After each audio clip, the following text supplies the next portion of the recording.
Shalom Aleichem. When dealing with nails in concern to modesty, we found already in the Torah Kedosha insight about growing the nails. In the parasha of Eshet Yefat Toar, it says over there that when they take this Eshet Yefat Toar from the war, she should look disgusting in the first 30 days that a man takes her, in order that he should not like her.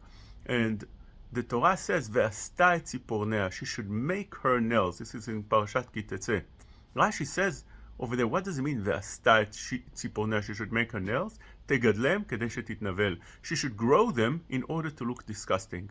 So we see that long nails, Rashi views it as a disgusting thing. The Torah views it as a disgusting thing. Yet the truth of the matter is, although some want to say like that, but the reason it look like that is because she should grow the nails, and she wouldn't in any way form them. It would be without nail polish. It would be without cleaning under. So of course, a nail that grows widely without forming it, without polishing it, without putting a nail polish, without cleaning it, of course it might look like something dirty and disgusting. But moreover, the Ramban himself argues on Rashi, and he says no, V'astat tzipornea doesn't mean she should grow them, she should cut them, because if it grows, it is nice. So we see there's another view in the Torah about growing the nails, and the Ramban says, ותקוץ הציפורניים כי מנהג הנשים לגדל אותם ולצובעם במיני הפוך והצבעונים. The minhag of the ladies is to put nail polish on it and take care of their nails and to grow them to look nice. So we see there's a view over here of what the minhag of the nashim is. The Ramban doesn't tell us if that is the minhag of Jewish women or not Jewish women, but we see it's considered a beautiful thing. And really, when we talk about beauty, it's not something that we can learn from the time of the Torah. It could be back then, beauty was something else. We found this in many different instances. For instance, the Gemara in Shabbat, when it talks about women in the 5th parak, it says over there that women that were very big were considered more beautiful. Women used to put on themselves certain belts around their neck in order to puff up their face so they can look more puffy, and that would be considered more beautiful. Today, the idea of beauty have changed. Today, I think most would agree that the skinnier, the nicer. So we see that things change. So nails also, it could be that today it's beauty is in the eyes of the beholder and in the eyes of the people that are in the surrounding, and not in something that we can relate to from many, many years ago that maybe had different standards. Whatever it is, we learn from here that since long nails is considered a nice thing, so a person needs to be careful not to make it too nice, that it should be attractive, for the purpose of tzniut, of modesty.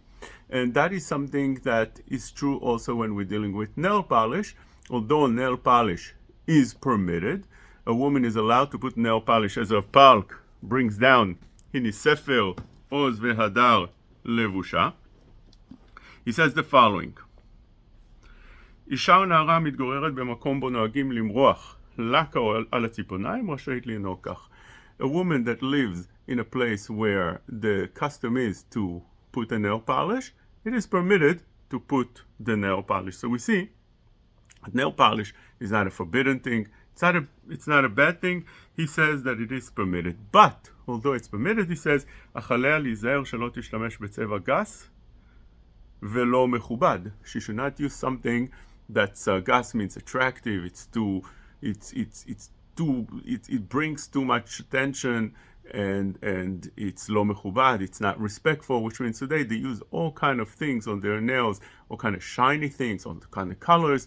They have all different things that they have that should be avoided. It should be the nail polish that a woman could put should be edel, which means should be gentle, should be soft, should not attract too much attention. That's the way he brings this down, and moreover he says עליה להקפיד על צבע קרוב ככל האפשר לצבען הטבעי של הציפורניים. She should try to keep the color as close as she can to the natural color of the fingernails, which means I'm assuming we're talking about something that's in the color of pink, light pink, or whatever it is. Or it's a nice thing, it's soft, it's gentle, and it doesn't attract too much attention when she walks by. Of course, that is also should not be overdone, too shiny, or whatever it is.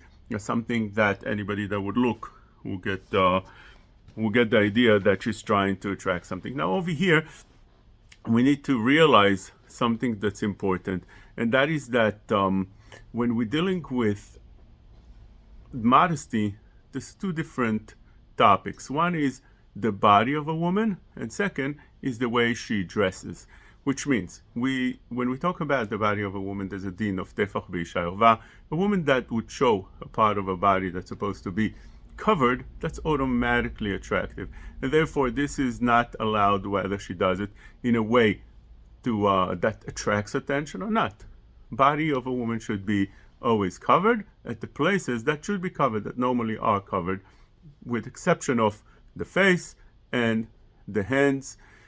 But the rest of the body should be definitely covered, and accordingly, which means although you cover your body, now we come to the how you cover. So the way you cover the clothings that you put or the jewelry you put should also not be something that cause someone to take a closer look, or for men to stare and so on. So therefore, when we're talking about covering the body, sometimes covering the body could be even worse, because you wear something that's very attractive, colors that are very attractive, or very tight clothing, so things that will cause people to look in a bad way. Same thing when we're talking about the nail polish.